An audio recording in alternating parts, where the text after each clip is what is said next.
There are three things about project management which have been bugging me for a while, and I've decided to make a video and say what I think. I think a lot of project management trainers just put out the received wisdom from textbooks without really questioning it, without thinking about it, and without really understanding it. So here are the three things that I think are usually taught wrongly.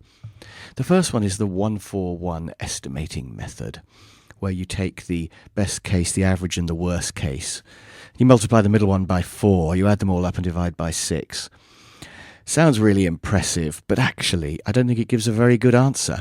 For a start, if you have a symmetrical distribution, then the 1-4-1 method just gives you the average, and I don't think you should estimate the average for a task or a project, because if you estimate the average, you're going to be late 50% of the time, and that's not a very good success rate.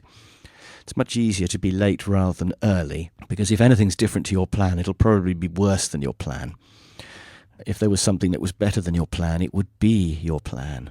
So you should never estimate the average, and the 1-4-1 method tends to give you that. I think it's much better to go halfway between the average and the worst. So that's the first thing that I don't like that people teach, the 1-4-1 method. The second bit of received wisdom that irritates me is that SPI, the Scheduled Performance Index, can be calculated by the value of work performed divided by the value of work scheduled. So in other words, it's a measure of whether you're keeping up with the schedule, and it's done by looking at the value of what you've done compared to the value of what you should have done. And this, again, leads to all sorts of fallacies. For example, suppose there are two tasks. The first one costs £1,000 and the second one costs £3,000. When you've done the first task, you've earned, if you like, £1,000 worth of work, or you've done £1,000 worth of work out of the total of 4. You're a quarter of the way through. But you might not be. Suppose the second task just has a more expensive person doing it. Well, you're halfway through. You've done one task, you haven't done the second one. You're not a quarter of the way through. So just working it out on the grounds of value is really deceptive. And it could be that the second task has lots more people. Suppose it's got 3 people working on it, and that's why it's 3 times the price. You're still only a month behind if you haven't done the second task. It's not as if you've only done a quarter of the project. You've still done half of it if you've done the first task. So I think it's really not sensible to take SPI to be the ratio of what you've done in terms of value to what you should have done in terms of value. And the third bit of received wisdom I often see taught online and in books, which I also think is wrong, is the belief that the difference between PERT and CPM is mainly that PERT uses the 1-4-1 estimating method, whereas CPM just has one estimate.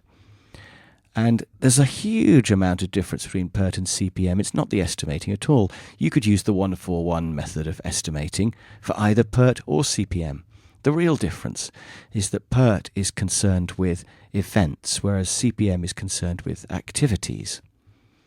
So with PERT, you have events drawn as circles, and they are connected by arrows. And the arrows are the activities. The arrows are what take the time, a bit like driving between cities. Whereas with CPM, it's about the activities. So with CPM, you put the times on the boxes, not on the arrows. With CPM, the arrows don't take any time. They just say what depends on what has to precede what. And with CPM, you draw them as rectangles. So really, if you're choosing between PERT and CPM, it depends whether you want to look at it from the customer's point of view. They usually prefer PERT because they want to know start and finish dates, milestones if you like. Or whether you want to look at it from the point of view of the person doing the work, in which case you want to use CPM and focus on the activities to be done.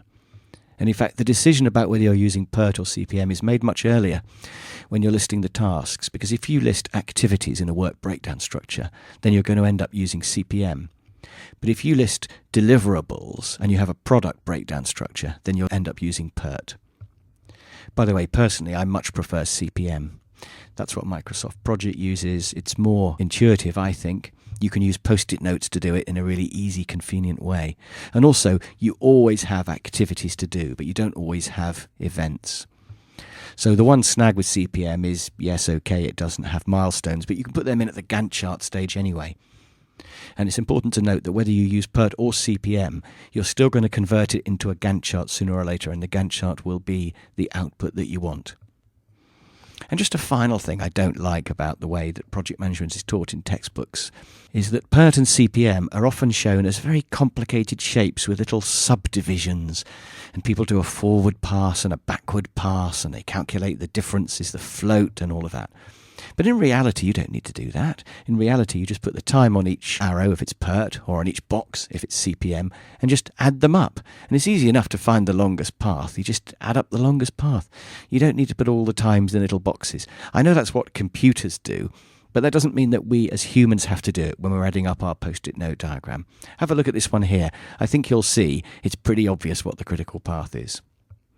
So there we are. The 141 is ridiculous. It's pseudo-maths and it doesn't tell you what you need to know. SPI is usually incorrectly defined and is a very unhelpful way to measure when a project's going to be complete. PERT and CPM are about much more than just what estimating method you use, and they don't need to be subdivided into lots of complicated little sub-boxes just so that the project manager can look clever. That's the end of my rant. I feel better now. And by the way, if you want a simple, practical project management training course, then just go to my website and you'll find just the thing you're looking for.